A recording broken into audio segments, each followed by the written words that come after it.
एक तो बद्री विशाल भगवान का दर्शन ऐसा है कि बाहर आते ही व्यक्ति भूल जाता है क्या देखा, मुकुट ही मुकुट याद रहता है बस। मध्य में जो विराजमान है, स्वर्ण मुकुट के बिल्कुल मध्य में, वहां पर तपस्वी भेष में भगवान नारायण विराजमान है, तप कर रहे हैं। और तप भी कैसे कर रहे हैं? एक कूले पर बैठे हैं। इतना भयानक तप कर रहे हैं ठाकुर जी, ऐसे बैठे हैं। ठीक उनके बगल में आप देखेंगे तो स्वर्ण मुख के रूप में साक्षात श्री कुबेर विराजमान है, क्योंकि उन्हीं का लोक है। यहाँ के लोग तो ऐसा भी कहते हैं कि पर्वत अंदर से खोखले हैं, इनके अंदर ही कुबेर लोक है। रात में ज्यादा घूमना नहीं, यक्षिणियां घूमती रहती हैं, पकड़ के ले जाती हैं ऐसा बोलते हैं। तो उनके ठीक बगल में आपको दिखेंगे श्री कुबेर जी महाराज। कुबेर जी के इधर की तरफ आप थोड़ा सा आएंगे तो वहां आपको दिखेंगे श्री नारद जी महाराज।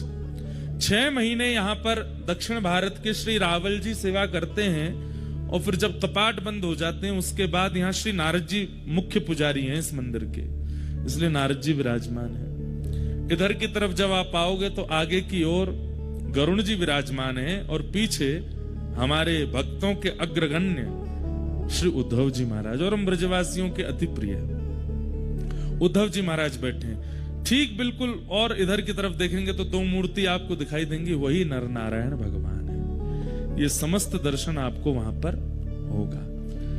मैं आज सुबह अनुमान लगा रहा था जब दर्शन करने के लिए गया, 4 युगों का दर्शन होता है एक ही मंदिर में, और वो है बद्रीनाथ।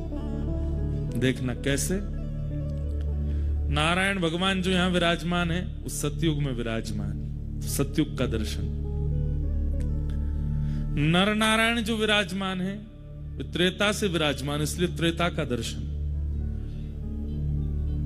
द्वापर में श्री उद्धव जी महाराज यहां पर आए, तो इसलिए उद्धव जी को जब देखते हैं द्वापर का दर्शन। और कलिकाल में यहां पर नित्य श्री नारद जी आते हैं, या फिर इसमें ऐसा कह लीजिए कि भगवान के स्वधाम गमन के बाद कलयुग प्रारंभ हो गया। तो जब उद्धव जी यहां आए तब कलयुग के प्रथम दिन चल रहे थे, तो उद्धव जी का दर्शन कलयुग का दर्शन है, और नारद जी का दर्शन द्वापर का दर्शन है। तो सतयुग, त्रेता, द्वापर, कलयुग। सतयुग कौन?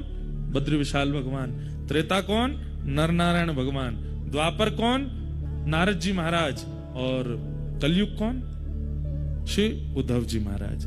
तो 4 युगों का दर्शन होता। अब आप